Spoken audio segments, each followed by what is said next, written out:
She talk to me like I'm the master. She doing coke right out the plastic. Ain't offer it, but she was asking. So white that it look like a napkin. Some of my homies throw C's, a couple of B's to 5 and some of them G's. I got what you need. Pills of the weed, you need a blessing, then sneeze. It's all for feet.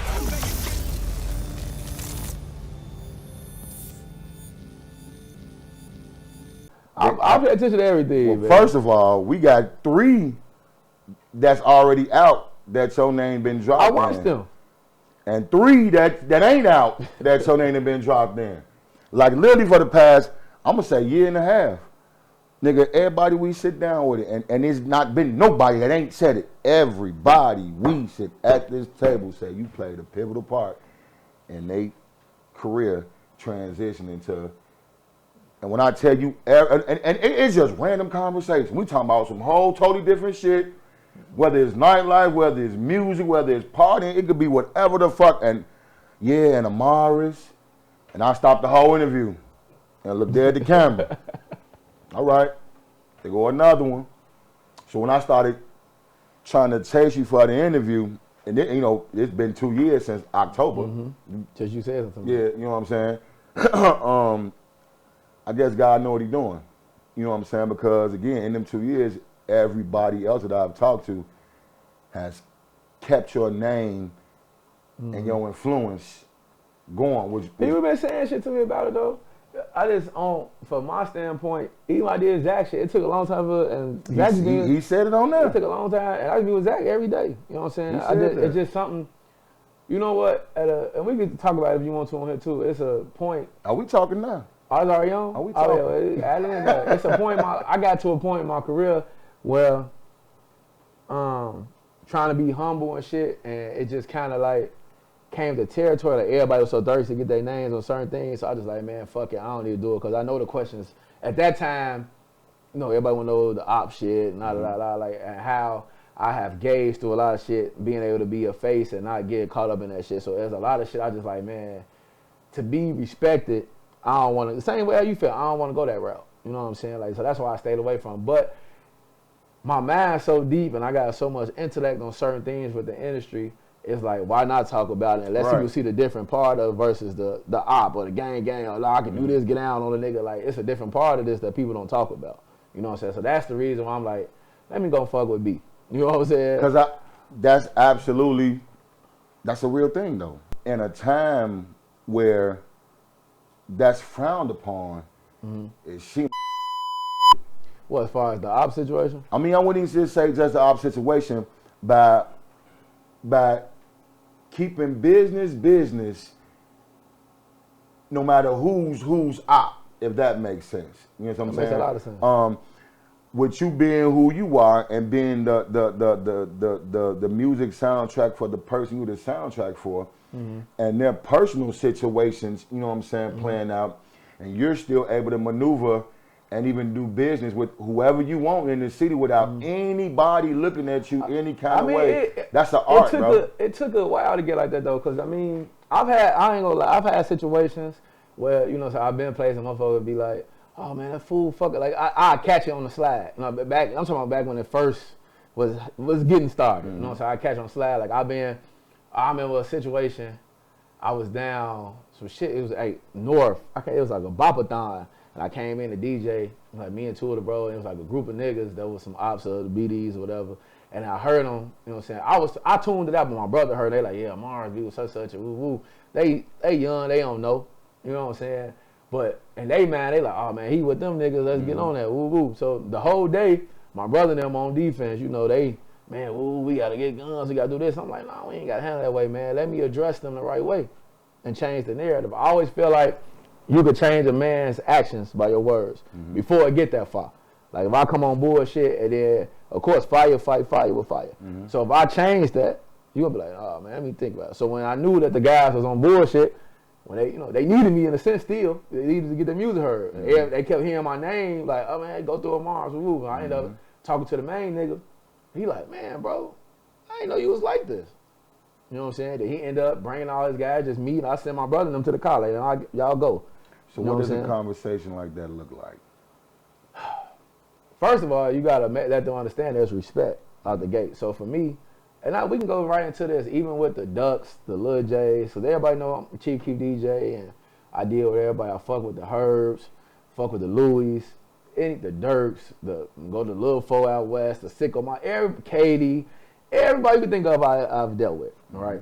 So you'll say the BDGDs, you know what I'm saying? For me, and this was my biggest thing, when it first popped off, a lot of DJs, whether they say it or not, they picked a side. You know what I'm saying? Mm-hmm. My side was chosen for me, of course, because, you know, I fuck with everybody. Mm-hmm. But people really was like, well, I ain't fucking with the GDs. I'm gonna go fuck with the BDs. Or other niggas was, I'm gonna go fuck with the G, ain't fuck with the BDs. In my sense, if we doing this shit for the city, why do we have to pick a side? Mm-hmm. You know what I'm saying? And then we really from the street, so it ain't like, well, I know what the fuck going on. You know what come with it. And I always was trying to be, regardless of what side you on, we supposed to be for the city. You know what I'm saying? That's been my biggest thing. How can we make the city work? I don't give a fuck what you done, because really, let's be honest, a lot of this shit really ain't over nothing. Mm-hmm. You know what I'm saying? And then that was my thing. Like, if it ain't really shit, we can fix it.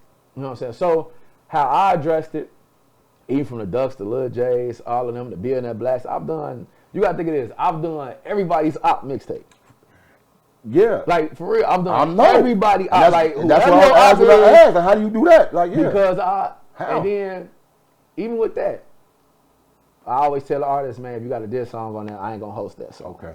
You know, that's the first thing. I start, even right now, I start off, you dissing? Yeah, I dissing the op. I can't host that song. You know what I'm saying? Because now I'm in it. Now, if you saying some subliminal shit, like, we ain't saying no names, yeah, because everybody does it. That goofy nigga. I don't know who the goofy nigga is. Right. You know what I'm saying? So, don't matter to me. But if you saying, Lil Bubba from such and such, yeah, we smoked your homie. Can't do it, brother. I ain't gonna disrespect nobody.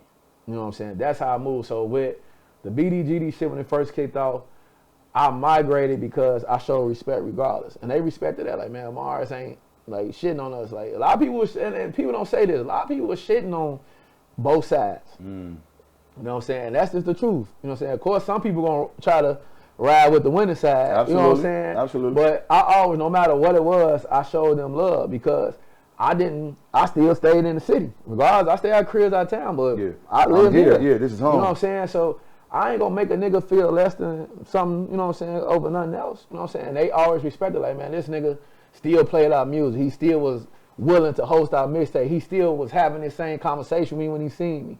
He still shook my hand and gave me a hug. You know what I'm saying? And that's what separated. And then even on the other side, the BDs respected it too, because they like, man, this nigga ain't playing both sides. He just being real. You know what I'm saying? I ain't got no backdoor shit on my name on either side. I ain't never played the setup game. I ain't never dropped no locations. And I done been with both sides at different times. You know what I'm saying? I done been in both sides basketball games for they fallen soldiers. Yeah. You know what I'm saying? All that. Been to funerals on both sides to show respect. Yeah. You know what I'm saying? So I just stand in a different place. I've always been about the city. You know what I'm saying? It's unfortunate of the mishaps and the lives we have lost to the city of both sides, or even whoever gang they're part of. You know what I'm saying? And people trying to use the music as the reason. So you don't think the music plays no part in the carnage that's I'm not gonna say it doesn't. I think we try to blame it as the focal point. That's not it. You know what I'm saying? I could write a book about it. Is the book gonna be the reason? You know what I'm saying? We can't just say, oh, the music the reason. What if I wrote a book or made a play about the ops? If we gonna say the play the reason?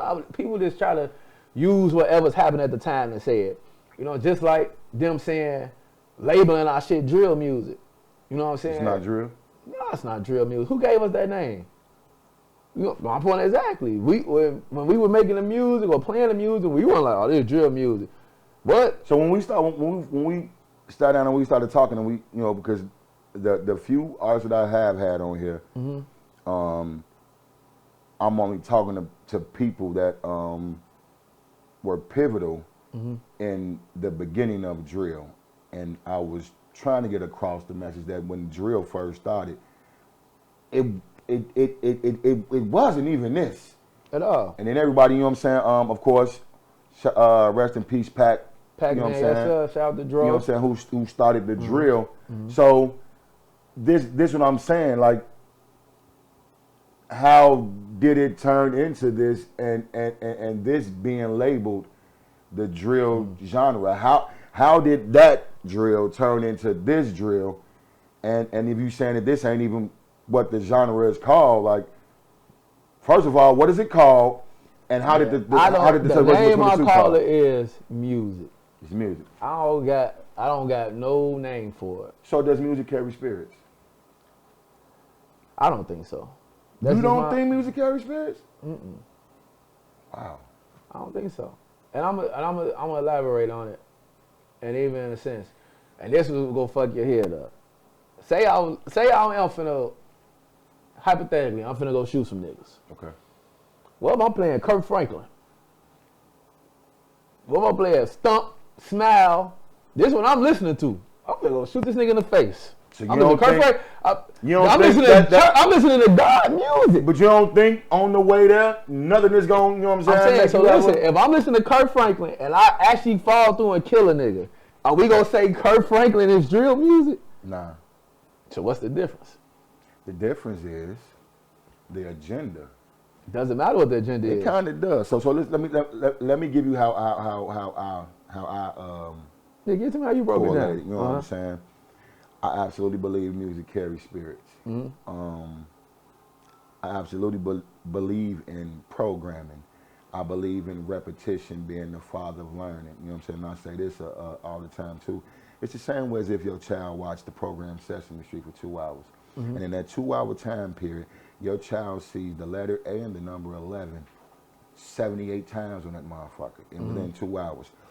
By the time that 2-hour time span is up, because your child has seen that letter and that number so much, they can identify the letter and the number, they know how to write it, they know the sound of it and all of that. And that's the way it's set to program to teach, not just the child, but just us as humans.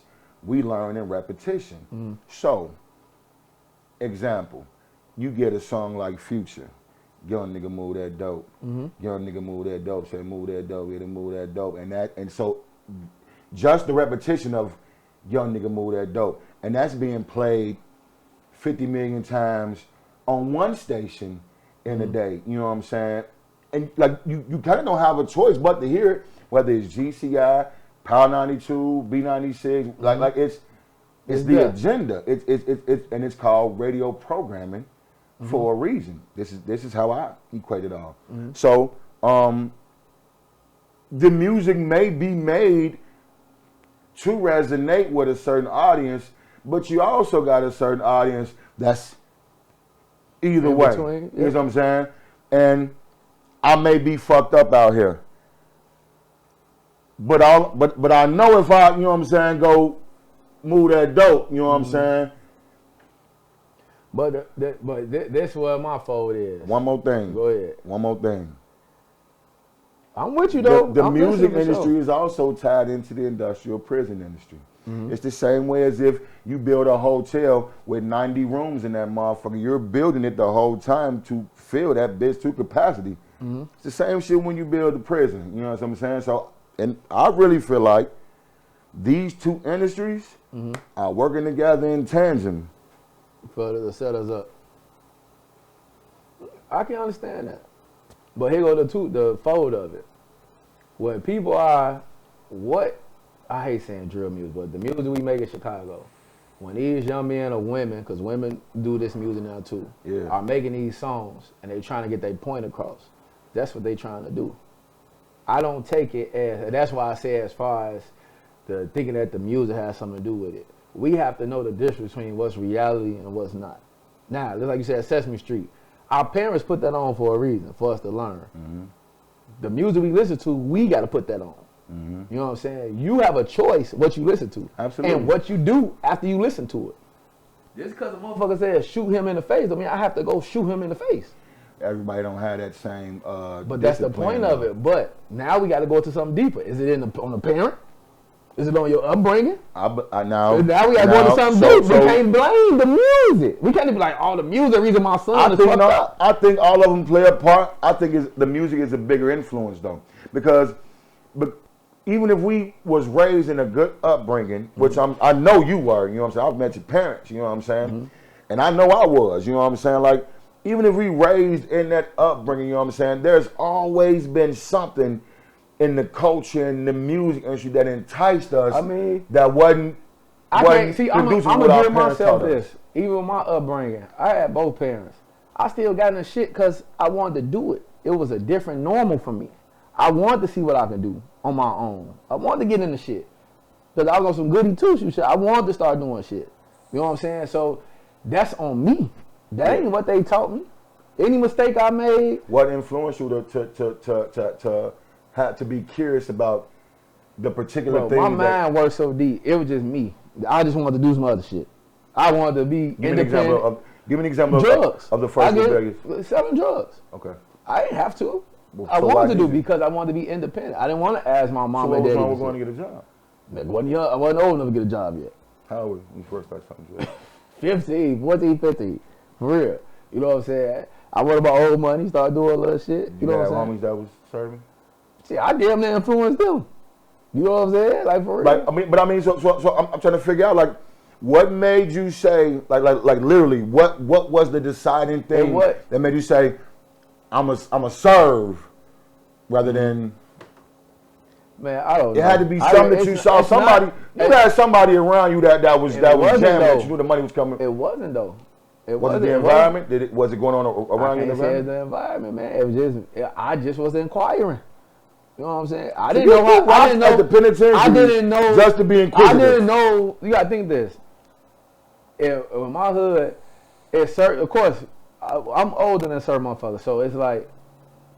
In our town, I'm born 89, 90. You know what I'm saying? We young. The niggas that was doing that kept us away from it. We was hooping, drill team, et cetera, et cetera. They wasn't like they is now. Like, here shorty go slide on the We was just talking about the ones, Joe. You know what I'm saying? It wasn't like that. So we really, the big homies wasn't putting us in no trouble. You know what I'm saying? So I didn't see that.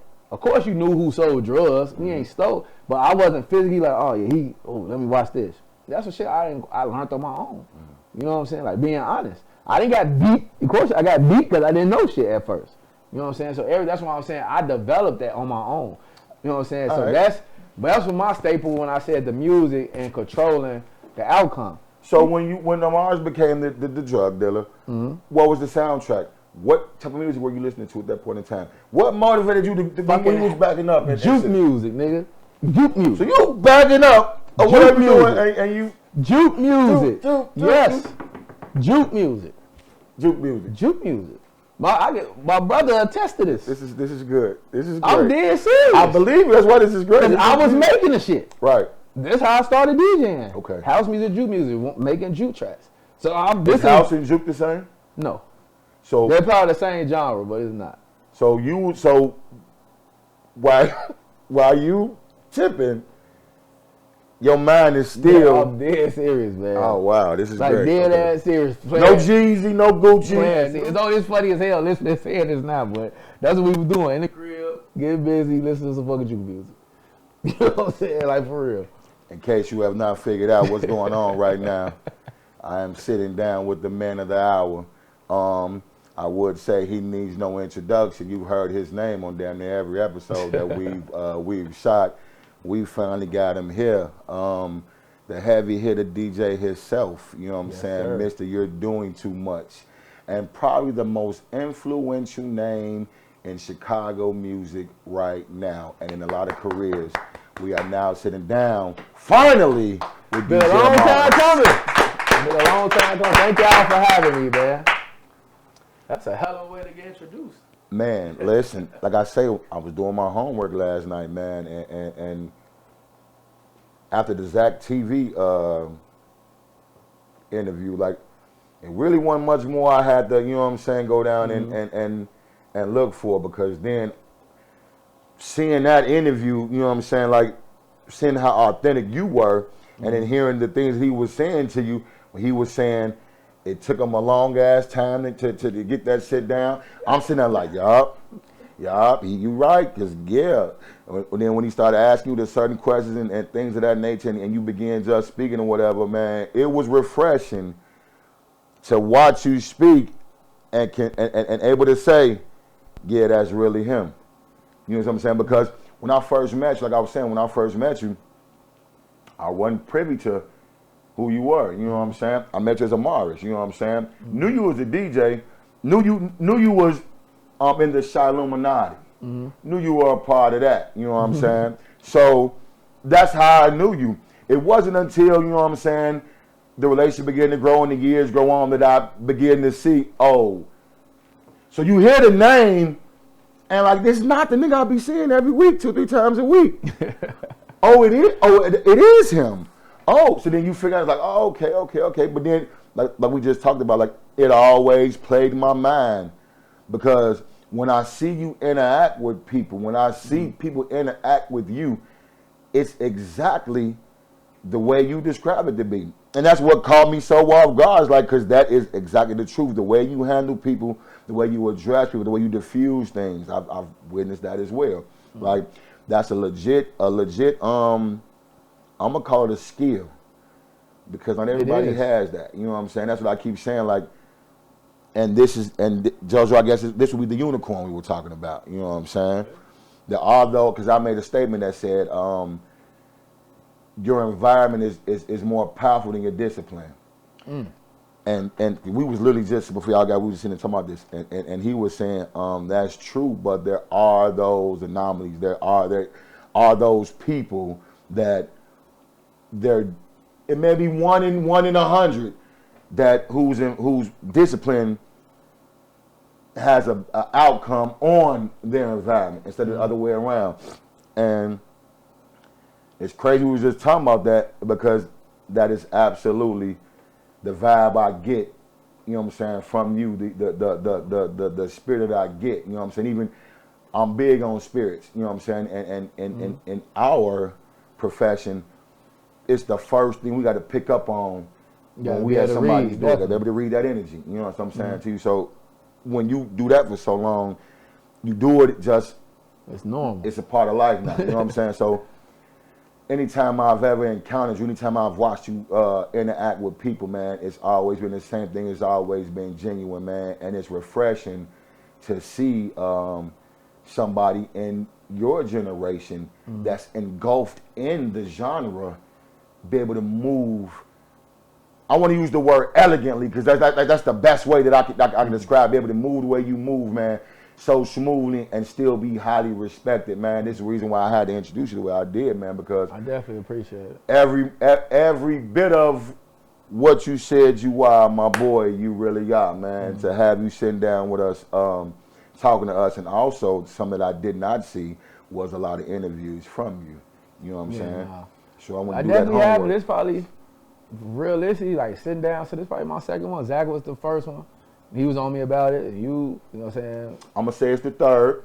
What will be the third second one was you did a little quick question and Q&A with, I think it was DTLR or something Villa. Yeah, Villa. Yeah, okay. Yeah. But other than that, it was just music. But you know, Villa straight is industry, so that's like, we ain't getting down to no nitty gritty. Yeah. You know what I'm saying? It's just a quick Q&A.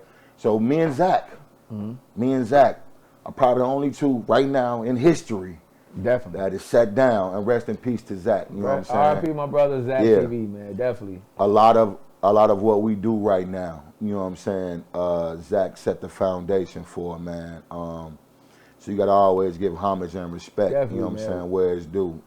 Rest in peace to Zach. But back to this conversation with the music and the genres and shit like that. What can you call if it's not drill?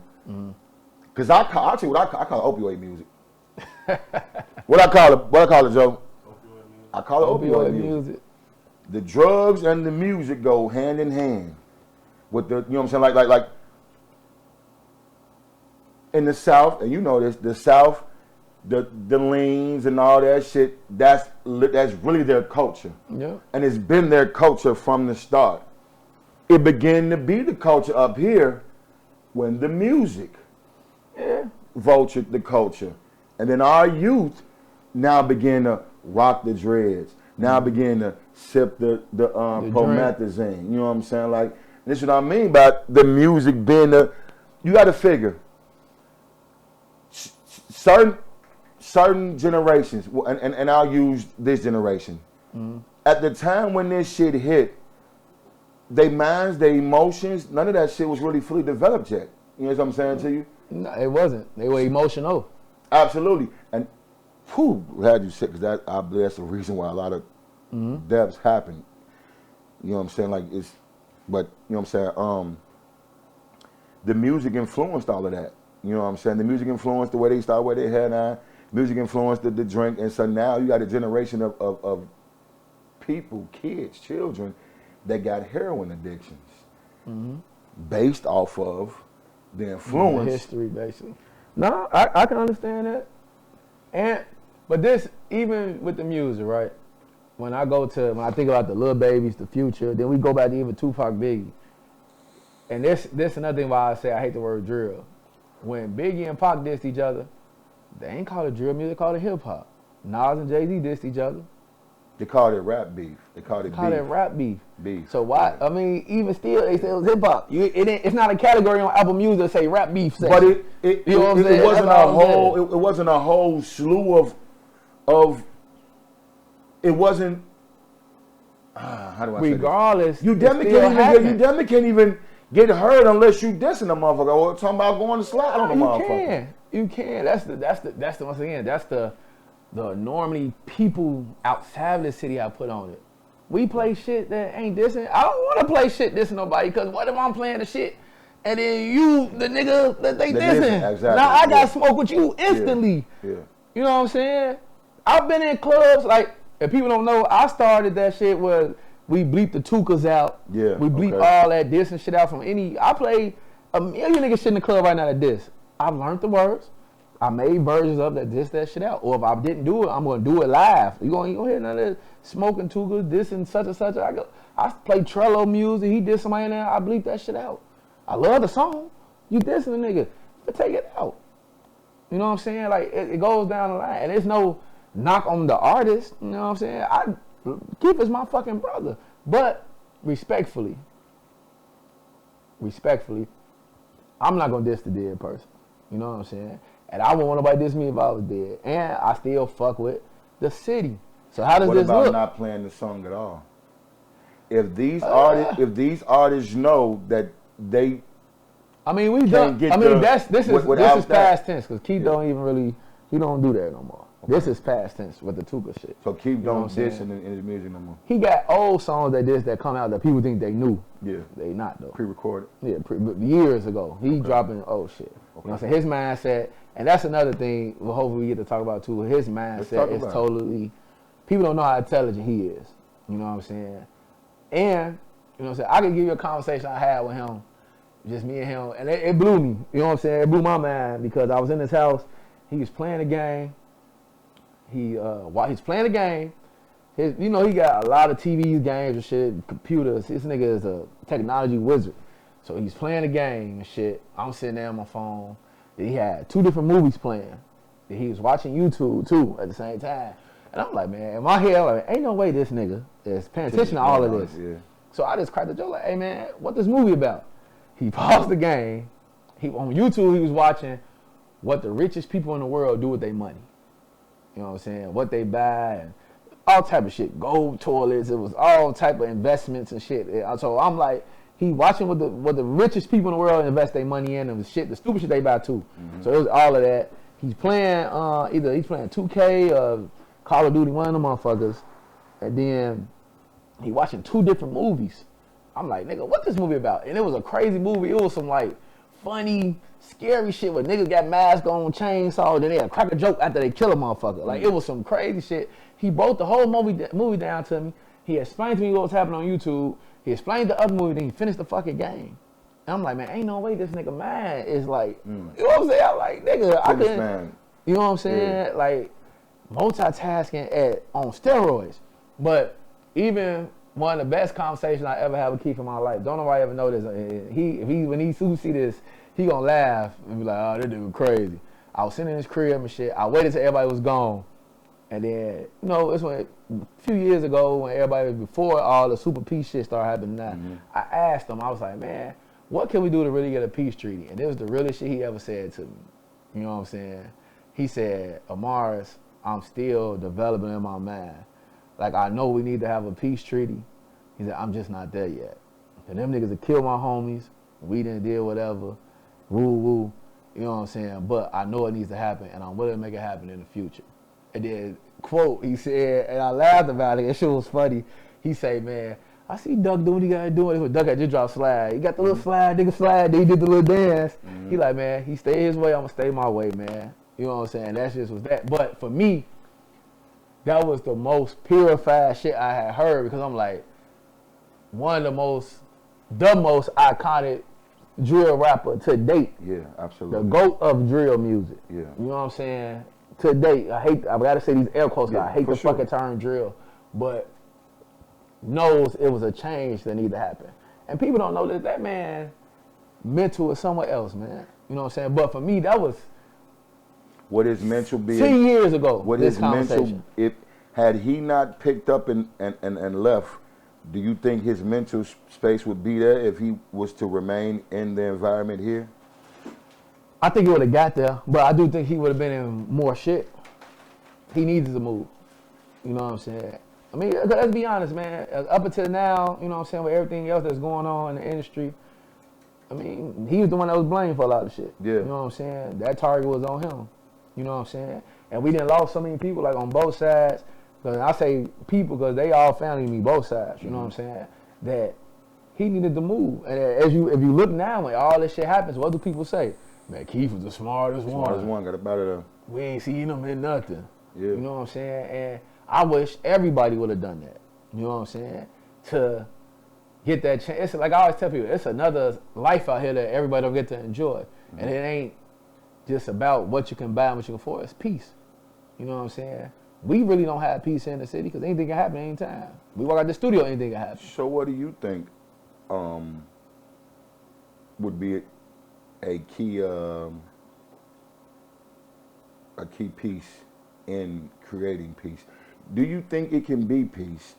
And if so, what has to happen in order for it to initiate? Because I seen you answer this question in Zach's interview, and your answer was very interesting. You know what I'm saying? I know me and Zach interviewed a minute ago, and I don't like quoting myself all the way right back. No, you have to quote it. I'm trying to even. Because this is 10 years later. 10 years later. It's so much more has happened since then. Well, I'm gonna say this for me, the peace theory, because it is a theory this time, because people have so much hatred, and like we said, they be so emotional at times. They tend to forget that we all are human beings. We get one life to date that we know.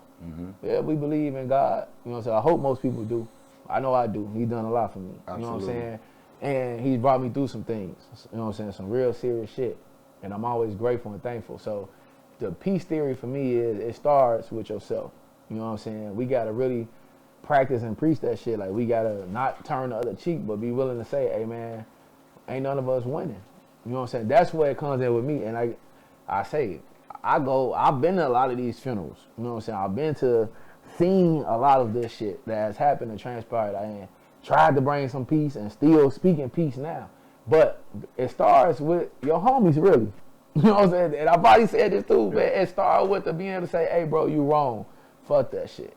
You know what I'm saying? That's where that shit started. That's what you said. You know what I'm saying? You gotta be able to take, somebody gotta be able to take the accountability. Take the you know what I'm saying? Everybody feel like, bro, nobody wins. Yeah. I don't give a fuck. You killed 5 today, they killed 2. You might go on a day or months you don't kill nobody. They just catching up. You know what I'm saying? Like, it's gonna continue, bro. And then now it's reckless. Like, you got shorties 13, 12 doing the slide. Like, y'all niggas don't want these niggas to make it to the NBA. You don't want them to be no doctor. Nigga, school ain't important no more. I get everybody, school ain't for everybody, but you don't want niggas do nothing else. Like, funeral is just the end result. Yeah. You know what I'm saying? Like, it ain't nothing else. Like, hey, nigga, go do something else, shorty. Like, you know what I'm saying? That's where I stand at. If Keith is that influential, I'm gonna ask you, in his eyes, how much more needs to happen? If he said in the future, and we're already 12 years into I mean, he been making steps. He got, you know what I'm saying, his foundations and shit he do to giving back to the homeless, the little charity shit he do, and the shit he doing in L.A. and shit. Like, even Thanksgiving, Christmas, he giving out shit. Like, he's trying, you know what I'm saying, for the part. And you gotta realize this, you talking about somebody that didn't know shit, in a sense. Like, his mind was a part of these people that we talking about. The emotional, the stress. I'm tired. I don't give a fuck about nobody but what I want to do. He's a part of this cycle too. So for him to even try, you know what I'm saying? That's all it's about, is trying. Yeah. You know what I'm saying? I ain't saying nobody perfect. You know what I'm saying? We all have to just try it, and that's where we at. Is the J Mains, everything they trying to do, the Tays, the trying is what matters. You know what I'm saying? I get it, hurt, man. You lost your brother. We all have. We all had to bury somebody that's a part of this war, no matter what side they on. Are these real attempts, or is this content? Only they gonna know that. You know what I'm saying? We not there to actually say what's real and what's not. I do watch a lot of little interviews. Like, I'll tell you something I do a lot. I watch Trenches News a lot. As crazy as it sounds. And I feel like he be clickbaiting a lot of shit. You know what I'm saying? But in every interview, he say something that I kind of agree with. Boy. You know what I'm saying? Now, does he use his platform for whatever he does? Yeah. You know what I'm saying? Sometimes his shit be unorthodox as fuck. You know what I'm saying? 'Cause I seen him say shit about Keith's show with somebody trying to get in that wasn't true. I fuck with Chucky and Bands too. He's like, they can't get in. He not knowing that same show when he was on tour, that same show, they wouldn't even let me in because I have my credentials. Like, the show don't go on without me. I can't play the music. You know what I'm saying? So I seen shit on there, but that's another story. But I watch that shit I watch everybody's shit. Your shit, everybody's shit to keep up what's going on. But sometimes I have to tune that shit out. And this was a point where I come in where I say, it's about yourself. Because I feel that shit be too much. Like, every day we got to listen to ain't no positive shit. You know what I'm saying? That's why I appreciate your podcast. You try to shine light.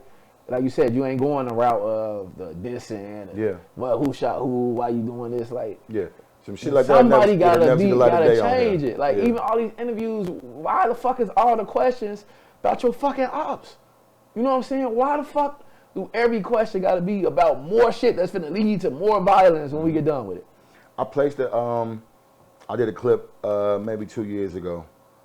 Maybe I was doing my wrap up for 2023, and I was saying that a lot of the biggest problem out here are these YouTubers and bloggers, and I said that because they get these guys on here, and then they ask them all kinds of incriminating ass questions, and the person, like, I think fame and clout is more important than prosperity and growth in our culture right now. Everybody wants to be seen. Everybody wants to be known. You know what I'm saying to you? So with the blogger or the YouTuber having that knowledge, they know they're about to get, you know what I'm saying, him to say some racy type of situations.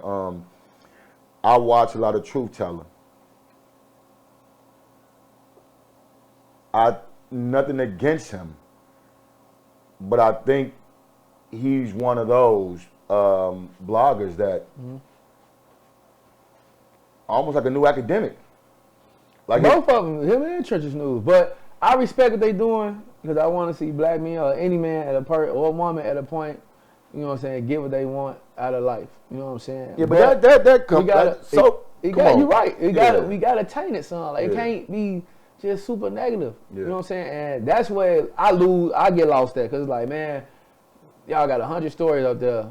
The 101 one might be 10 seconds of positive, then we go back to the negative. You know what I'm saying? I would just like to see people do more. The algorithm is feeding them off of that.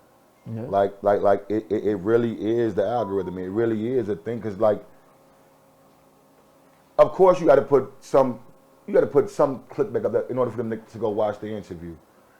But if your interview is conducted a particular way, then the clickbait that you have still isn't detrimental to the integrity of you or the show.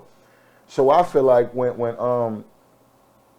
I'm sitting down with somebody, man, and I'm talking to them, you know what I'm saying? Sometimes, you know, I've had interviews, man, where I'm in this motherfucker like this, and I gotta find a way to spark it up. You know what I'm saying? Because I know once I post this, where it's gonna go, it's not gonna, you know what I'm saying? It's not gonna grab nothing. You know what I mean? So I've had interviews where, you know what I'm saying, like when I'm doing my nightlife segments, you know what I'm saying, and we having those conversations, you know what I'm saying, because so many people in the algorithm have an interest in this particular topic.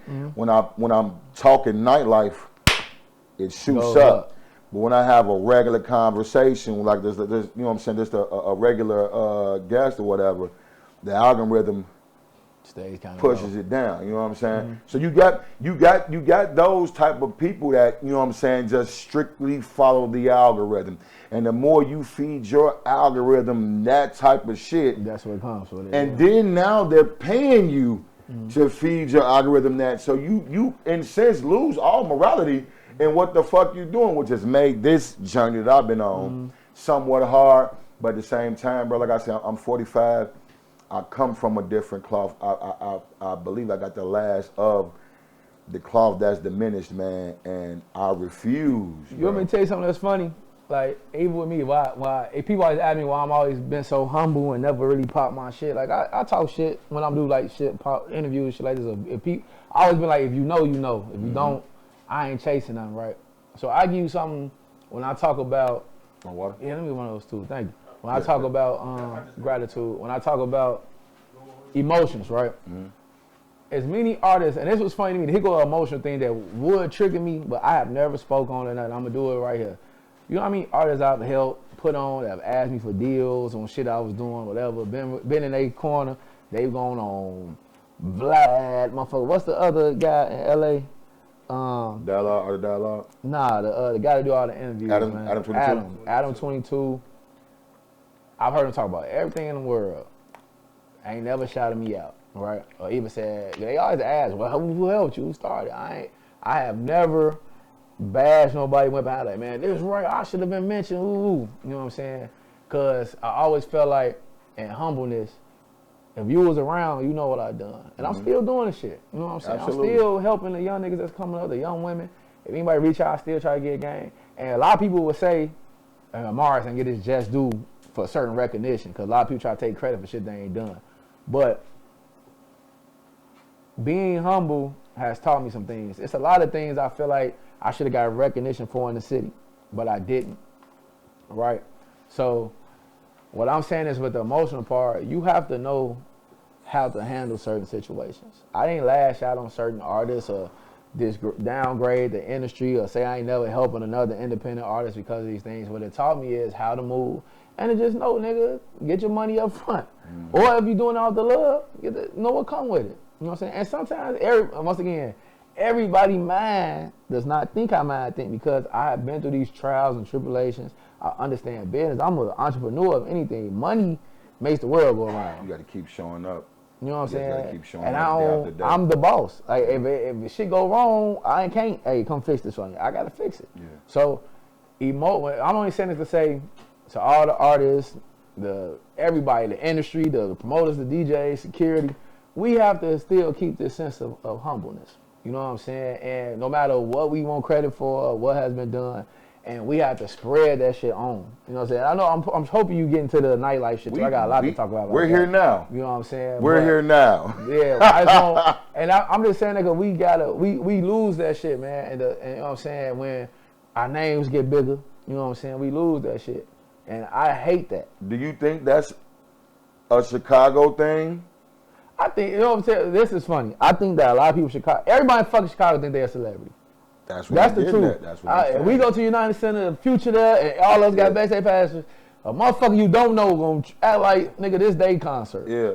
Which is fine. Yeah. Is it? It's fine. It's the way you do it, though. You don't gotta, like, I'm only saying this because I watch people try to shit on other people for this shit. I play the background. If you don't know me, you don't know me. If you know me, hey, we gonna shake some hands, we gonna take some pictures.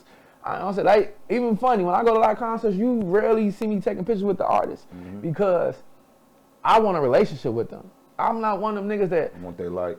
Yeah, I done got pictures with a lot of motherfuckers, but you rarely see me posting that shit. Yeah. Take a picture with me. I'm such and such a bro. That's chop it up for real. Yeah. I don't just want the picture to get 1,000 likes on it, and then when you see me next time, you don't even remember. You want the relationship. You know what I'm saying? But some people want the clout. Yeah, no money comes behind it. So in nightlife, that seems to. So, but it's a trick to it too. Cause it's a trick to it because that's everybody in line. Some people make money off of showing they is that type of person. Oh, he was such and such. Hey, ooh, what's going on with them? That's how some people make their money. So it's like a gift of gas, like a trick. Like, I don't want to do it. That ain't what, like you said, that ain't what I do. You know what I'm saying? I want my name to be known of my work, not what I'm doing, somebody else done for me. I want my name to be known of what the fuck I did. You know what I'm saying? I got the Michael Jordan syndrome. That's what I call it. I want to win by all costs. You know what I'm saying? On my dime, my dollar, on what the fuck, my hard work. I don't want nobody to give it to me. What made you break into mainstream now? Like, cause y'all were doing the what's it, the RT TKO RTB. TKO RTB party. I mean, that was still at that time. That was all the high school and college shit. We was younger. You know what I'm saying? 17, 18. See, I might be younger. I was in high school doing that shit. You know what I'm saying? And for me, you know what I'm saying? So basically with that. You know what I'm saying? Shout out my brother Chuck. Chuck is a... Shout out Chuck Toba. Chuck, my brother Brandon, Mello, all the people that, you know what I'm saying, there from the beginning. But Chuck is originally with TKO. It's funny, that shit was a car club at first. Chuck really came up with the TKO. He's like, we all had cutlasses and Grand Prix and shit back then. That was that for. But Chuck always been the type that just go, you know what I'm saying, his mind works so much, he'll get to doing all type of shit. So when we came with the car club, I'm like, man, I do all these parties and shit. I'm like, man, bro, I'm going to take the name and make this into, you know what I'm saying? Yeah, a brand. Yeah. You know what I'm saying? I've always been the face for everybody around us. You know what I'm saying? So I inherited that. It wasn't, you know, something I was like, let me be the one. I'm just like, man, I got this going on. Everybody like, just do it. You know what I'm saying? So Chuck is, you know, that's my best friend. You know what I'm saying? He always going to hold me accountable for whatever I'm doing. So, and what people don't know, when I started the TKO as far as the club shit, Chuck wasn't, you know what I'm saying, doing it. You know what I'm saying? He was doing, working jobs, doing everything, but when he said, hey, bro, I see what you done built, I want to be a part of this, hey, we 50-50, nigga, no question, because you gave me the, you know what I'm saying, what I needed to get started, and you been there with me mentally when I was going through shit on how to get it going, you know what I'm saying? So, that's a you know real what I'm saying? friend. That's my brother, Yeah. you know what I'm saying? That's my blood brother, you know what I'm saying? So, even with that, we did all the high school parties, the college parties. All the artists that at that time during the first era, the drill era, we was booking them first. That's what I was gonna say. You are the first person ever to book Chief Keef. Shit, a lot of artists. Like, I mean, but what you dubbing him, who you just dubbed him as, who he is now in the world, you were the first person to ever book him for a gig. Yeah, 1,000%. At your party, right? Yeah. Okay. I actually booked them twice. I booked them at Adriana's, and I booked them at this place we had called Cafe Peninsula. But but it was supposed to be at the Arambe House, which is the Visions on 119th, is called the Arambe House. Okay. So I actually had a show with him. It got shut down. You know what I'm saying? And then we ended up moving it. It was him, Katie, Louis, Shady. I mean, it was like a couple of other artists. Yeah, it was everybody. Yeah. Sasha, it was everybody you could think of. Yes, sir. Shout out V-Dub. V-Dub. But like I said, like it was, and then even then, it was a lot of other DJs that, you know what I'm saying, was still fuck with the artists, the V-Dubs, the Ferrises, Naphis. You had Twin, Victorious. Like, we was all on the come up. Intune was under me. Yeah. Ron was under me. F50. It was a lot of different, Moondog. I was trying to think of everybody else at the time. I don't want to leave nobody out. All Styles, Jamal Small. It was a lot of different other DJs, B-Mans. It was a lot of DJs that was still, you know what I'm saying, coming up and doing their thing. But as far as when I introduced this type of music for me to the club, it was frowned upon. You coming into the mainstream nightlife is what broke a lot of these. Yeah, definitely. Records because, into the club. Like, so I'm gonna be honest with you. When I first, how Keith, there was no drill being played in the club. Louis, we had the Louis, the Lil Lessons, Pac-Man at that time. Those was the three. You know, so shout out all them, RP Pac. Then was the three, like, of course the Bumps was out then. You know what I'm saying? Then on the older side, been Twister and all of that. But on that era of Chicago was really them at that time. And of course Louis and Pac. Louis would have been the biggest at the time. Then Lil Les had his super crazy wave where he had the streets. But Louis and Pac would have been their time. Les, then now here come boom, everybody. Now here come that super wave that's finna change everything. So when I first heard Keith music, I never got through a party on 75th Exchange. And GC from Blackgate, one of the VDs, he kept giving me the CD. Hustle Noms that just hosted the Keith mixtape. Okay. He like, man, play this shit. This is one of the guys. Ooh, shout out GC. I'm like, man, and then at a party, this is when we still DJing with CDs and shit. So I'm like, man, I can't just stop and fucking do it. But he like, man, bro, there's 50 of us in here, bro. Trust me. I'm like, man, give me the CD. So I play it. I'm like, I see, this only key guys knew it. You know what I'm saying? So I'm like, damn, I'm looking, I'm like, they rapping the shit. I let the whole CD play. Yeah. I'm like, fuck it. You know what I'm saying? So when we got done, GC like, man, you need to fuck with bro. He ain't got no, you know what I'm saying, nobody really fuck with him. I get his number and shit, found out he go to Diet. Now, what's crazy is, I got my youth organization. Yeah. At the time, Keith, one of his little girlfriends was my niece. You know what I'm saying? So when she tell me, you know what I'm saying, one of my drill team members, which was my niece, she like, yeah, Keith is my boyfriend, ooh, So GC put us together. So my first initial conversation, I'm like, man, look, man, I can help you. You know what I'm saying? Get your shit out there. I know you trying to make it, woo, woo. And I say, and he like, yeah, BD, yeah, ooh, yeah, all right, vote him, ooh, right, yeah, right. Man. All right, I'm like, man, let me link with you, ooh, and me and him, he don't trust people, you know what I'm saying, like that.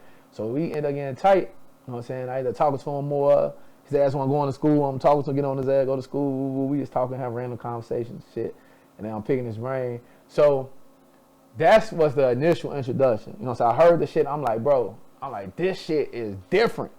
You know what I'm saying? And then when I first played Bang, everybody laughed at me. Like, man, and it was crazy. When I had the CD, I played that shit. I played Bang probably 30 fucking times in the crib. Everybody looking at me like I'm stupid. Like, bro, why you stay playing this weak ass shit? That's what everybody in the crib saying. I let people hear it. Ain't nobody gonna like this shit weak as hell. Oh, man, this shit different, bro. I don't know why. It's special. Hey, man, they be tweaking them all. So I started playing in the clubs. Then now, of course, here go that. You know what I'm saying? They started building, and then we just got tighter. Like I said, I booked them for the shows. That was that. Then, the day he recorded 300, I had the lick on 147, which turned to Destruction, KOD. You know what I'm saying? Shout out Kemp and them, Tony, Zoe. Shout out Kim and Tony. Shout out Zoe. Free Zoe. Free Zoe. Jay. We was doing a college party at the lick, and he was like, at this time now, him, Dirk, Reese, Young Chop, every Saturday they all would come to the club. You know what I'm saying? They were Keith when he old enough to be in there yet. They was doing 17 and older. He might have been 14, 15 and shit. He came the day they recorded. Shout out Antonio too, my little brother. GB Antonio, Tato, everybody. So they all come. He had just recorded 300. He gave them. He like, man, listen. He like, this it. I play it. Fucking club, go up. Man, I played that song probably 10 times back to back. I'm like, man, this is all this and that talking shit. And then from that day, it changed everything. You know what I'm saying? And everybody started fucking with him, and it's like built. So we built the industry side from the TKO parties. People don't know that. A lot of shit, because at the time, I had all the high schools, all the colleges. I'm DJing every high school homecoming. We going to SIU, Northern, motherfucking SIUE, Champaign, Parkland. I'm doing all the homecomings. I'm doing every fucking high school in Chicago. I'm at that shit. Every basketball game. I'm doing everything. Then we got the #1 party for the high school and the colleges. That's where the shit got the building at. So we built a lot of shit. And I'm not here to try to take credit now. I'm just saying, as far as the drill scene, I took that chance because we really was the only place you can play it. Of course, the YouTube, you know what I'm saying? YouTube wasn't over hot yet. You know what I'm saying? That's when YouTube was still starting. You know what I'm saying? So we was the only place you can get your independent artist broke. You know what I'm saying? Like, so that's where that shit built up at. Like, that's why I shout out the other DJs that was taking chances on the music too. But, you know what I'm saying, as far as that platform, that was my shit. Is that time to the Mixtape Mondays?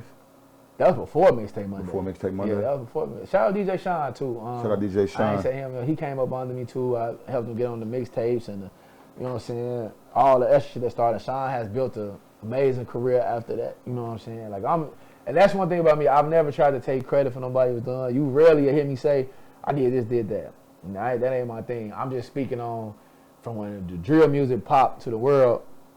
I was dealing with all the artists. You know what I'm saying? Getting the performances, hooking over different people, trying to build. And I was still building who DJ Amaris was myself. You know what I'm saying? That's when Ferris over, you know what I'm saying? He heard me DJ one time. He like, man, this nigga tough. Let me fuck with him. You know what I'm saying? Shout out my big brother Ferris. Shout out Stu, PT. My brother Stu, my mentor. You know what I'm saying? But Ferris, Stu, been so much for me. You know what I'm saying? Stu definitely, Ferris opened up so many other doors, and Stu been that nigga that been, man, whatever I needed, man, you need to get this equipment, I got you. I'm going to get it for you. Big you need to have, big bro. 1,000%. Still to this day, nigga, my studio is at his house. You know what I'm saying? Like, when I go record, that shit at his career, he like, nigga, And then I could just be talking like, I'm gonna buy this camera, man. I think I could do a podcast. He gonna go get it for me. It's gonna be there tomorrow. Be there, yeah. You know what I'm saying? So shout out my brother Stu. Shout out Ferris, the big dog. That's who I consider the GOAT too. You know what I'm saying? People won't always throw me in them little conversations, but I consider Ferris the GOAT. So Ferris is the GOAT To me. Okay. I mean, he the Jordan. Okay. If you want to get the argument Kobe, LeBron, that might be me. He might be the Max. You know what I'm saying? But you know what I'm saying? I let the people have them conversations. I'm never gonna say I'm this and that, but for me, Ferris is my GOAT. Okay. You know what I'm saying? Like the things he's done for the city, continue to do right now, all the years he put in, continuing to open up doors for people. You know what I'm saying? That's what I'm doing now, trying to, all the young guys, the Skinnies, the Keons, Taz, all these young guys that's coming up, the E-Days, you know what I'm saying? And then the people in my era that's still going crazy right now, I'm trying to do something that we didn't have, you know what I'm saying? Like a Ferris was at a point in time, you couldn't get to him, you know what I'm saying? Mm-hmm. He had to, as a humble man, be like, man, let me come back down to fuck with niggas, you know what I'm saying? Because you know what I'm saying? And even right now, people think, I can't get to Amaris, I can't fuck with him. Nah, everybody know I'm humble. You walk up to me, we gonna have a conversation, we gonna get going. You know what I'm saying? Like, that's how I am, so. Shondell said the, Oh, Shondell! Yeah, Shout out Shondell, Raw TV Radio, man. Gotta We throw just- that goat, yeah. one of the ghosts too, man. we just dropped his episode last week, but he was saying that,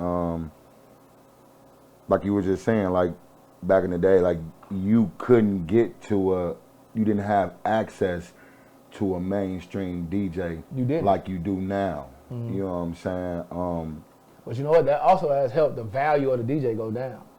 You know what I'm saying? Because now people think that the new DJs is the ones of value. That's a whole other story too, but we could talk about it too. It changes the price point of how much DJs make. You know what I'm saying? And people are so wants to go back to the clout and the so thirsty to get their name out. Now they willing to take free. Just to get, I'm doing this shit for free. You know what I'm saying? To make a name when nigga, we've been grinding years. to get this. I mean, I was DJing 5 hours, nigga. I probably making $80, and I was splitting that with Ron and whoever else I had coming under me to help me. You know what I'm saying? So we put work in that shit. You know what I'm saying? So let me ask you this: do you think the DJ should be paid more than security in nightlife? I think they go hand in hand. You know what I'm saying? I think security for me is so I'm gonna say this: security has the most important job outside of the DJ. I think the DJ and security has the two most important jobs. Now I'm not here to say which one is more important. I think safety gonna always be number one. Absolutely. We want to make it home. Absolutely. That's my biggest. I don't give a fuck. Yeah. I want to go home. You know what I'm saying? Security gonna be number one on my list. Now, with DJs, it's a different fold because, like myself, I bring people out. Like I'm a promoter as well as a DJ, so I control nights. So it ain't like certain DJs just I come to play the music. People might not know them, or they might know them. They might not have nobody come out to hear them. It's a different job. They just here to play music. Me, I gotta get the people there. I gotta make sure the party's safe, which comes into y'all. Then I gotta make sure the music right, because I don't want it on my name. Like, man, the music was horrible. I ain't coming back. You know what I'm saying? Or I don't want them to say security bogus. We wasn't safe. You know what I'm saying? Or anything. You know what I'm saying? So, me personally, I think security should be paid well. I think the DJ should be paid well. And that's still with me now, because I got to pay it out too. You got to pay the security. Yeah, you know what I'm saying? So, that's big for me. Security is first, got to be paid right.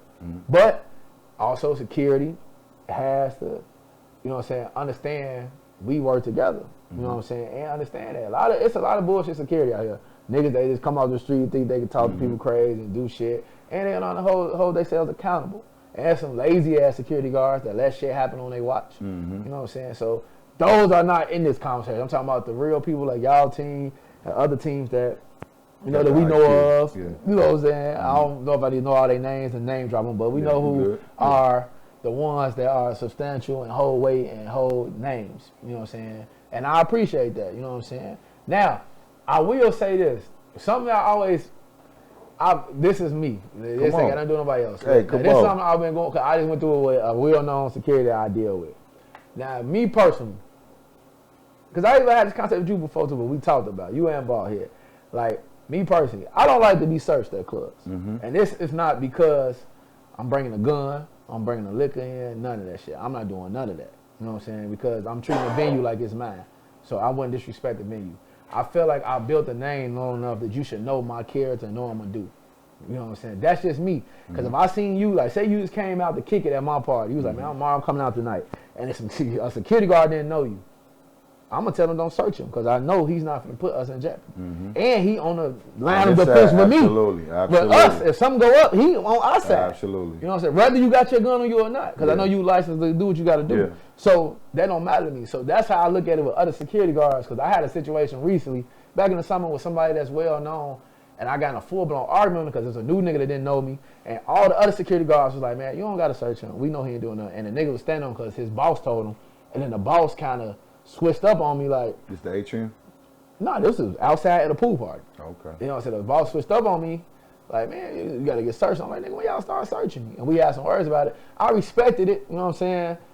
But for me, personally, I feel like we've been doing this shit long enough, bro. I'm talking about me. This like I know other DJs. Yeah, you know, I ain't bringing no licking. I buy bottles in the club, and I get free bottles on certain deals. Yeah. You know what I'm saying? Whatever I've worked out with the club.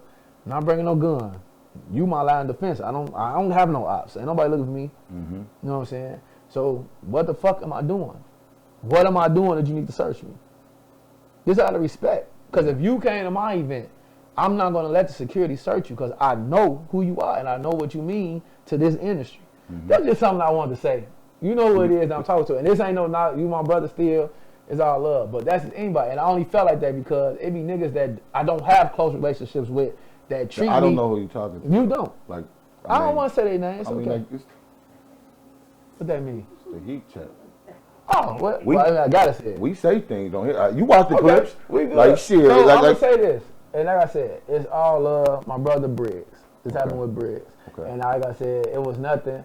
It's still my brother, still all us. We still ended the day with respect. It wasn't no extra shit, no tough nothing. We still got none love, respect, tell each other happy birthday and shit. But this ain't just to him. It's to everybody that I have a personal relationship. You know what I'm saying? I feel personally when you know certain DJs, and the further thing is only happened to me with him. You know what I'm saying? Everybody else be cool. Now if I don't know you. Do you think that was his decision or that was influence? That was his decision. Because at that time he said, I'm the boss. You know what I'm saying? That's what he said out to me. I'm the boss. Which was not a, you know what I'm saying? Like I said, I get it. If you want to have this protocol where you like, I'm doing this to everybody, then stand on it. That's what you're doing, no problem. But I feel like I have a better relationship with you than that. But if I don't, I ain't taking it away if you just want, because you got to, like I said, I understand business. If you saying to alleviate this problem with my team and them not knowing who can slide, I'm doing everybody like that. Which that's why I respected it, because he said, I'm doing everybody like that. I understand that. So I respected it. I argue with him all the day. But he said, hey, bro, I'm doing this. I don't want to cut you off, but for you to respect it, he absolutely is doing everybody. And he said, I bro, get searched. Yeah, he said, bro, I'm searching everybody. He even threw another nigga. He said, I search such. I said, I'm not them. Yeah. And I'll keep it real. I said, I'm not them. Yeah. You know what I'm saying? But once again, he said, bro, standard. Yeah. But what I said, well, I get it. Yeah. But just for me, this is my personal feelings. I feel like if we have a relationship, you see me, you know me. We can put up on each other. Like you know what I'm gonna do and what I ain't gonna do. And that's not my MO. You know what I'm saying? I ain't gonna let nobody around me do it. That ain't my MO. That ain't what I'm doing. So are there gatekeepers in nightlife? Oh, when we say gatekeepers, are we saying people that hold out on shit? Like giving information? Or which way of gatekeeping? Holding plugs till they say, you know, gatekeeping go far. Yeah, okay, so gatekeeping as far as plugs, as far as venues, as far as relationships, you know what I'm saying? Like. So I got a question. If it was $1 million right here, and you said the first person make it to that heat check sign, get the $1 million, what we supposed to do? Go for the $1 Do you care who else get it? I'm trying to get it. So is it gatekeeping then? If you get to the plug before I do, and you want to keep it to yourself, because you ain't just say when you get to the $1 million, you're gonna give me some of it. But what if there's a person that has the $1 million, and that person says, "Hey, I want to do this with this $1 million." Since you tell me, is there somebody particular you want to talk about, Mr. Heat Check? There's no one. Is it a name? There's is some names? Hey, just tell me, right? Is it some that camera? Is it some names we need to say? First of all, tell me, right? First of all, if you've been watching this motherfucker, you know I'm the last motherfucker that's gonna bite my tongue. You know what I'm saying? If it's a name, I'm gonna say the name. I've been saying names in this motherfucker. But what names is it? So I can go deeper. I don't. That's what I'm saying. Like, so we've spoken to Shani, we've spoken to Kels, we've spoken to Tay, we've spoken to Deshaun. You know what I'm saying? We've spoken to a number of people that have told their stories. Did anybody's name come in or the gatekeeper? Absolutely.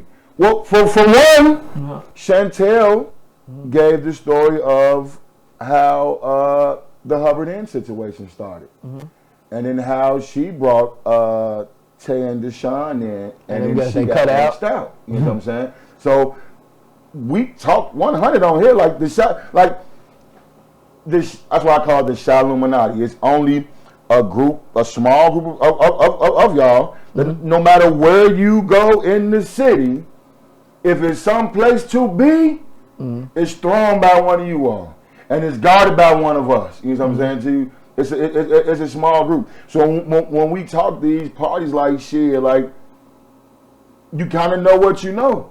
So look, I'll go deeper. Wait, because I want to give you the gatekeeping part with that same million. Fuck the million just being sat there. It's a guy that says, hey, I got $1 million. I want to create this. I want to do this, that, and the other. You know what I'm saying? I need you to help me, you know what I'm saying, push together. Now, this $1 million is the budget. Spend it how you know what I'm saying, can spend it. All right, you know what I'm saying? All right, boom. Then one, he only know one nigga, right? Well, one person right now. And that person starts doing that.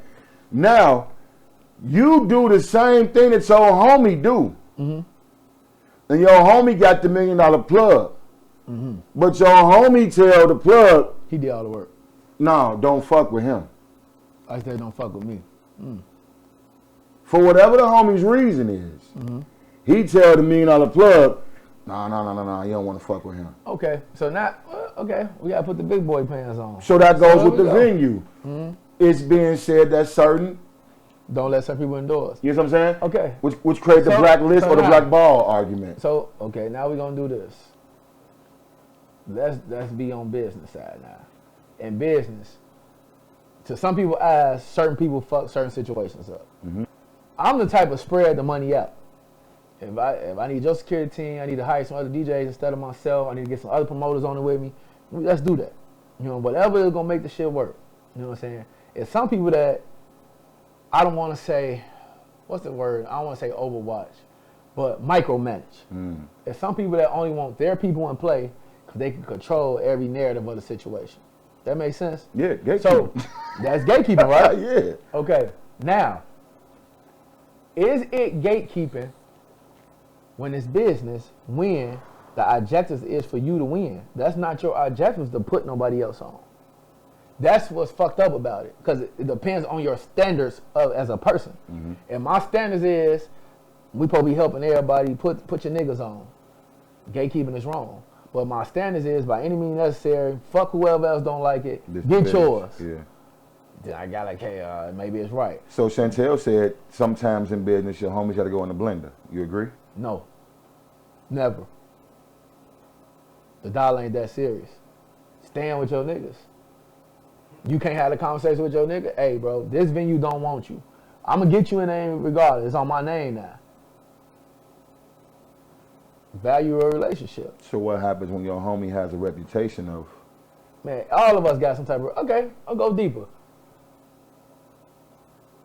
At a point, I couldn't come downtown because they said I got all the Southside shit. Were you blackballed or was it blacklist? Maybe both. So that's what I'm saying. Was Maybe there other promoters that because these owners don't know. Yeah, they don't know. What I'm saying? But today, it could have been another DJ that blackballed me. Right. Absolutely. You know what I'm saying? But my argument was with the accolades, why can't I? You don't got no argument. So eventually they let me start coming downtown. Even Ferris was the same way. But I had to ask myself, if they ain't letting Ferris down here, who the fuck am I? Not even that. You know what I'm saying? Like, they look at me as I'm the next Ferris or whatever. So if they ain't letting him down here, why would they let me? That's what I'm saying. Like, yeah. That's what I'm that's what I'm like. So yeah. He the GOAT, and they ain't letting him down here. So like I had to take me and him. And it was funny the day they let us down there downtown. Like I've been to other places. I've been to other clubs downtown, but back the one I'm talking about specifically. Okay. They let us in there, and me and him actually DJ'd together. We say the machine on here The Machine? Yeah, that's one name we don't say out.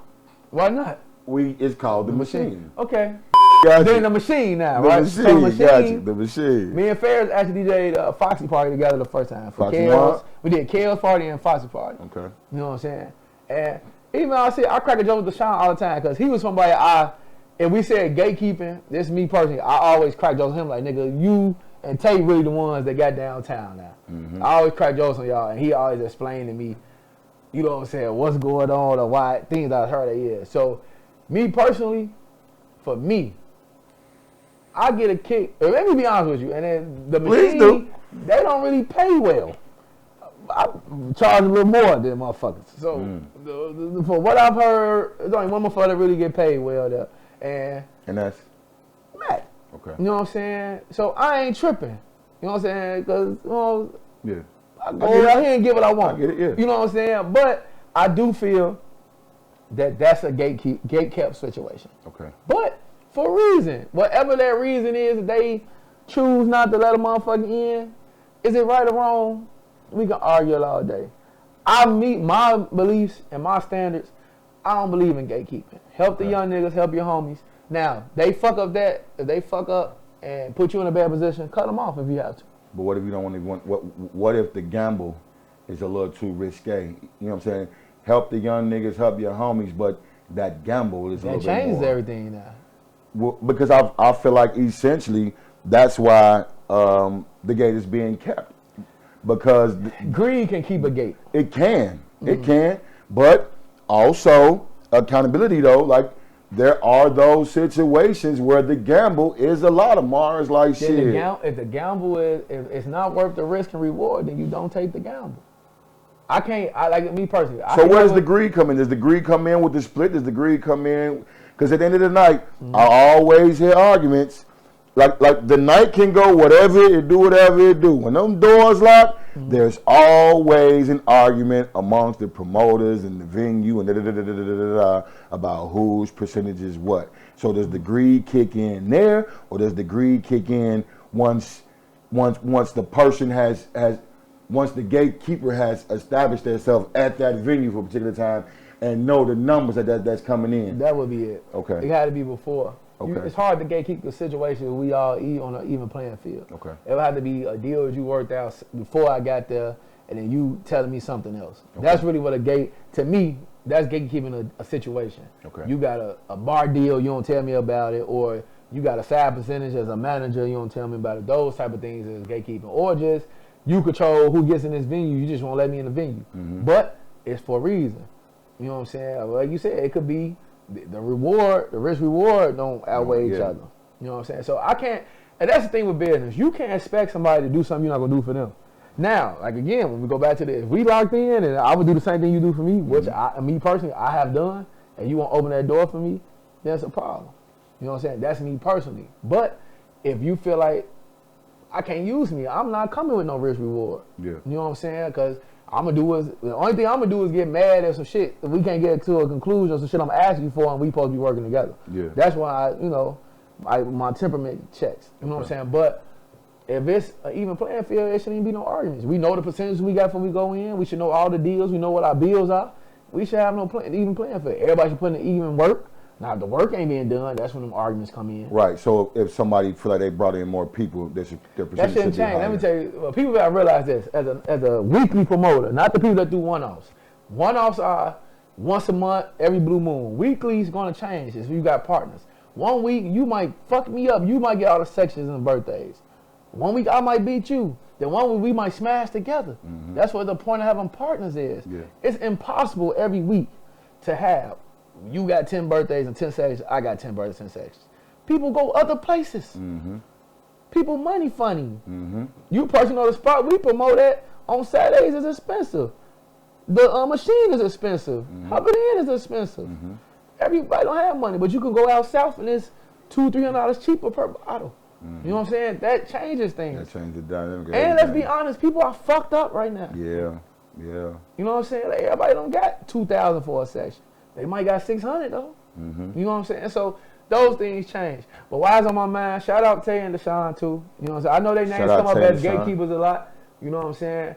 But my personal relationships with them, I don't feel like that. I understand why they do what they do, and I call them out on it when I feel otherwise. Yeah. Deshaun, know me. I just had the same conversation at the pool party with me and Briggs had our conversation about the being downtown and all that. His reasoning made a lot of sense to me. Amaris, well, I'm gonna pay you the price of what 2 DJs cost me, and they comfortable with it. So what I gotta do? Hey DJs, y'all Stop. There you go. What you doing? Stop shaking the bag up. Y'all watering So down. So Y'all like I watering said, it well, how down. can I be mad? I said, bro, why I ain't been to Hubbing in? Mars, I've been to the machine, though. Yeah. They paid me what I wanted. Bro, what you cost the price of 2-3 DJs what I want. Yeah. And that's understandable. I gotta respect it. You can book the whole party for a couple hours of your pay. I can't. Why can I You argue with you? book 3 And they DJs said- for the whole he night. Said, I know what my budget is, Yeah. whether I'm there or not. It never changes. How can I argue with you? It's business. Mm-hmm. I just made a post on Instagram 2 days ago. Business is business. Mm-hmm. You know why? Because a lot of us, because we got good hearts, we want to keep those relationships good. We do shit off the heart and off the love. It's my brother, my sister. Nah, let's be on business. You know what I'm saying? Let's be on business all the time. Stand on your price. I think I said it to you before. Charge more. Yeah. You know what I'm saying? Be with your shit. Charge what you supposed to get. Yeah. Don't cut no shorts. That's what I'm doing. Yeah. You can't afford it. I can't do it. Can't do it, you can't do it. But when you can afford me, call me. I'm coming. It's all love. You know what I'm saying? And I deal, outside of throwing my own shit, I deal with the young heavies. You know, Mike Larry, one of my partners. I deal with everybody. Allos, everybody that throw events. The other clubs and venues that book me. The artists. Shout out all the artists and the managers and the labels that fuck with me and support me. You know what I'm saying? I deal with different shit. If you can afford me, you can. You know, if you can't, I understand. So when you're doing promoting, when you becoming a promoter, are there expenses that's in the overhead that so when you're sitting down with these venues or whatever and you're making these deals or whatever, are these expenses discussed in those deals? Like Normally the with club clubs, expenses? only thing that ever be discussed with clubs usually is security. If they cover the security or we cover it, that's usually the only thing. Unless we got a bar percentage. Anything on the far to DJs and any promotional materials we use usually be on the promoter. But majority venues will or meet you halfway or will cover security depending on the deal you got. And we'll give you a bar percentage depending on the deal you got. And then some of them don't What's give like a fuck. minimum of a bar percentage? If you're starting out promoting, what's a good minimum to agree on? 10-15% after a certain number, maybe 10, What would that 15 number after be? Like 3,000. 3,000? Okay. 3,000, 4,000, yeah, that number, 10, 15. 10% probably get to 15 when they get to 7, 8. You know what I'm saying? No club's gonna go past 20. Probably 20 probably gonna be high between 11, 12,000. You know what I'm saying? So So are we talking about the bar? Have you ever been at a venue and you were served re-rock? You know what re-rock is? fake liquor. Yeah, re-rock, sueve. Me personally, I haven't. I've heard stories of venues that done it. I haven't. You haven't? No. It's a thing. You know, I'm gonna tell you why I haven't though, because sometimes I'm weird, man. Sometimes when I don't drink no more. When I used to drink, I be on my little weight loss shit, so I don't be drinking. Shout out to the weight loss Yeah, shit. down We've 60 been watching. pounds, We've man. been watching the journey. You know what I'm saying? We've So, been watching the mirror. I'm funny, so when I go to places, as funny as shit gonna sound, I have a cocktail. I'm the Long Island sex on the beach nigga. Yeah. Like I ain't always just give me some Don Give me a Julio. sunrise, so I never, tequila sunrise, exactly. something, So sometimes I never experience that because I ain't drinking. I'm drinking the cheap shit anyway. Yeah. So what I'm saying, so it ain't really affecting me. Yeah, It makes sense. yeah, You know what yeah. I'm saying? I love me a good Long Island, good sex on the beach. Yeah. Now I get a shot on the side. You know what I'm saying? But you know what I'm saying? Who the fuck, we ain't the fucking liquor patrol, who the fuck can say what's real or not? You know what I'm saying? Everybody, Well, when you know drink what I'm what you drink, you know it when you taste it and you know the way it make you yeah, feel. but that's the thing. All this shit wrong. It's chemical based. It's coming through machines. And who's to say that the potency wasn't off on the machine that day? Oh, there's a lawsuit right now against Don Julio. I seen that. Because they Yeah. said they manufacturing it too fast for the demand. Putting it, they filling it with sugar. It's not real. But You know a what lot I'm of Añejos Reposados come with sugar anyway because they dark. That part. People fail to realize that. What we drink, OG? Sabni, no preservatives, clear Neho, There we go. Cristalino. We don't even I fuck with the like brown that, bottle. In that 18, 18, 18, 818? 818, yep. Yeah. And the Patron. And the regular Patron. Those are they. No preservatives, no sugars, no. Maybe when I start back drinking, I'm gonna drink me some of that. Get you some 70. We drink Sunny and 70. Don 70. I see a lot of ladies be drinking that, man. Yeah, it's smooth, clear and naho. It's really to be sipped, not to be, you got to sip it like cognac. Okay. You can't drink cognac. You can't just dog cognac. Like some bourbon and shit. It's equivalent to drinking some nice bourbon. Yep. Shit. Or a whiskey. That's a sip. Okay, Amaris, it's 5 seats at the table for your last supper. Who you eating with? It's your last supper. It's 5 seats at your table. In the world? Just period. So equate it to or the industry. No, wherever. It's just hard, this is the last supper. Last time I'm gonna eat. Last time they gonna eat with you. Last time you gonna eat. It's 5 people that you can sit at your table for you to eat with. Who them 5? Only 5. Only 5. Heat check, sir. Somebody gonna be left out. Yeah, definitely. Somebody gonna make it to the table. I got 4 kids. They there. And my mama. That's it. My daddy gonna have to sneak in or something. Tone, my brother Tone, Chuck and Tone got to sneak somewhere. This might be where they come in. I got some brothers that gotta be there too, man. I got some brothers. Wait, they might come in here. Trail, I got a lot of brothers that gotta be there too, man. I don't know. You only got one phone call left in life. Who you calling? My mama. What's something toxic that you like? Something toxic? That you like. Crazy women. If you were given instructions or advice during sex, would you be offended? Can you have a sexual relationship and a platonic friendship with the woman at the same time? Yes.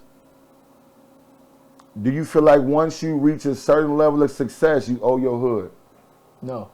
Why is not? Why do you? Because that's the consensus, and we see it going on. We'll say with Herb and all other people. You know what I'm saying? Mm-hmm. Once you get on, and it's almost like it's just for the rap shit. You can be a doctor, you can be a lawyer, or whatever collegiate. You know what I'm saying? That you go towards, whatever. Mm-hmm. And the hood will just clap you on, but you do anything they do with the streets. You got to realize this. But people, even with the Herb situation, I love Herb to death.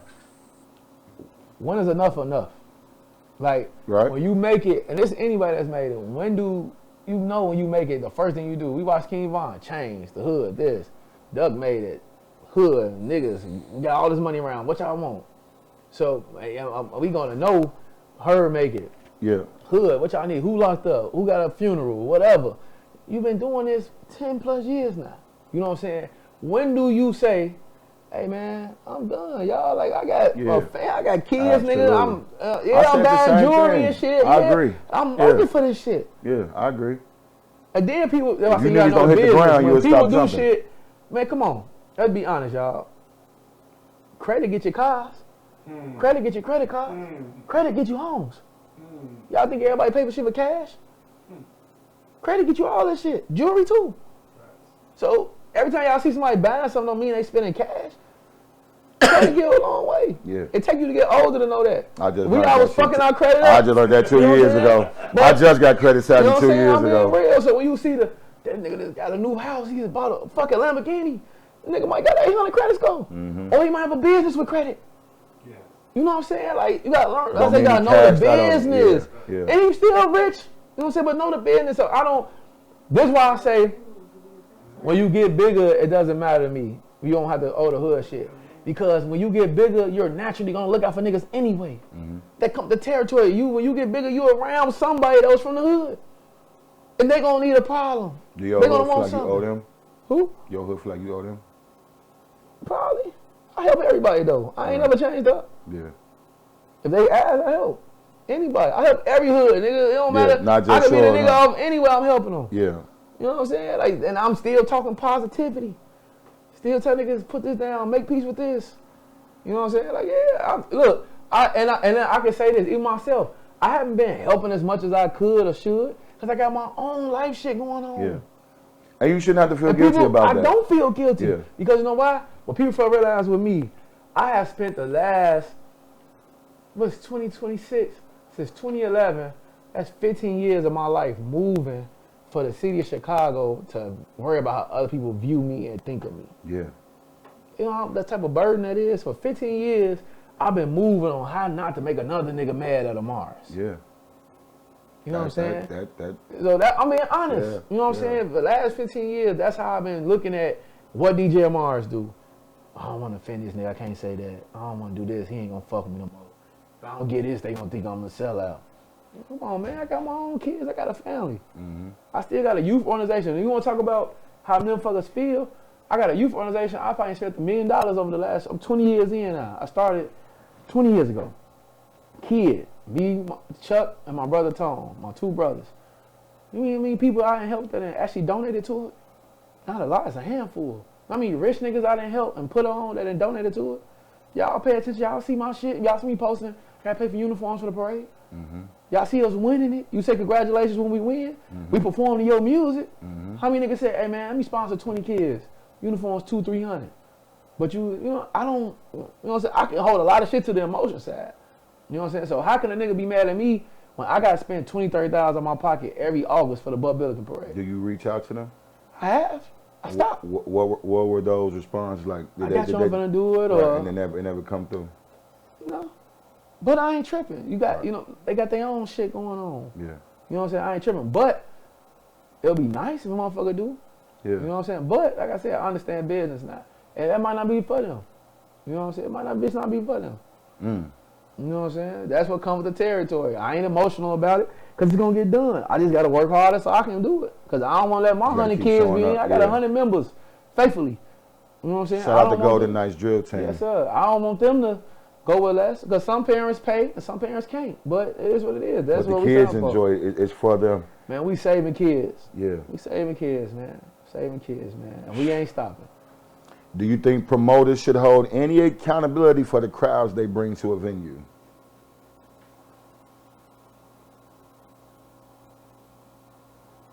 It's a tricky question. Very much so.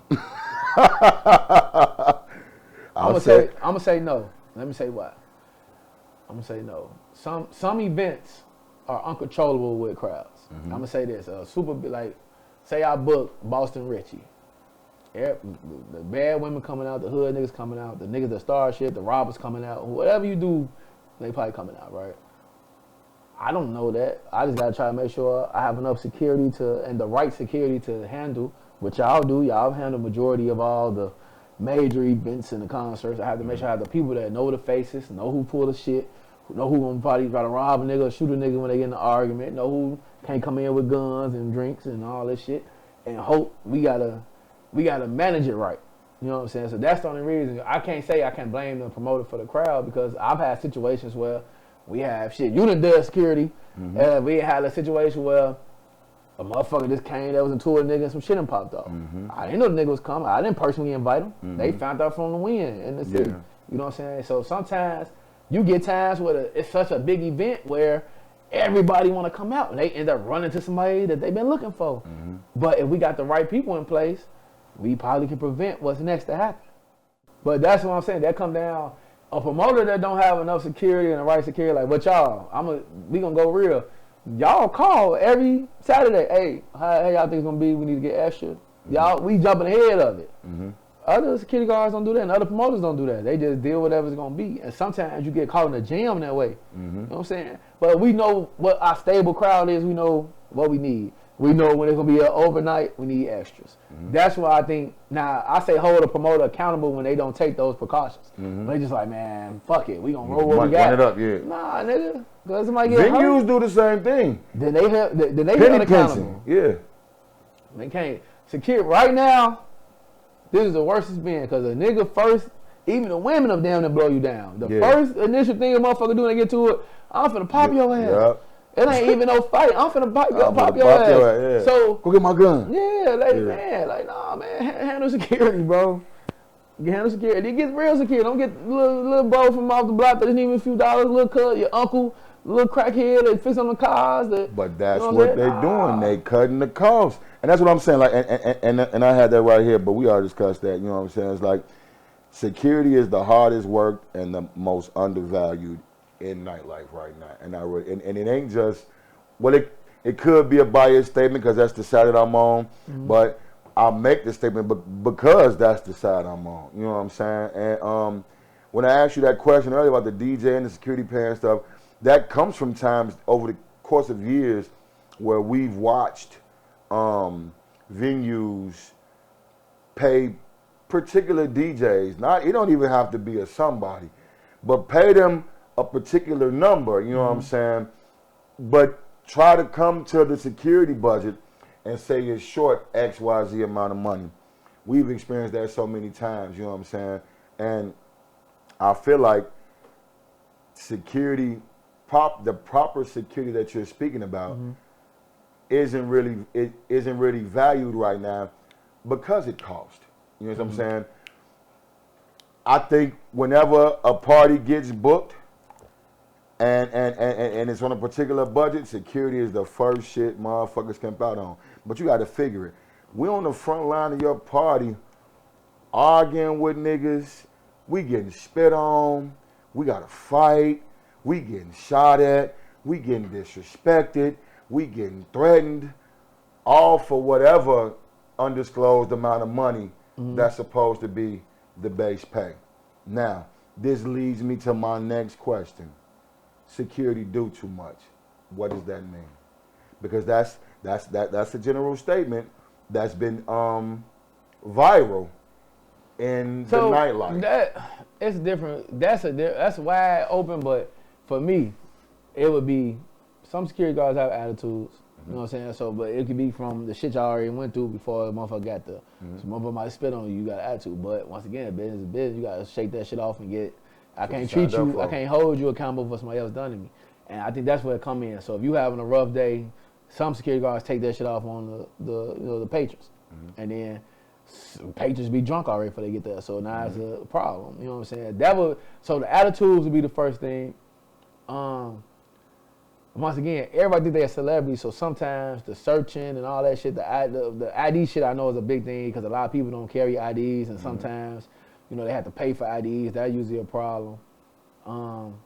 Me personally, it's just a respect thing. I think if a motherfucker being cool and they talk to you calmly, and then you disrespecting them or feel like you above law and all that shit, that's where the conflict come in.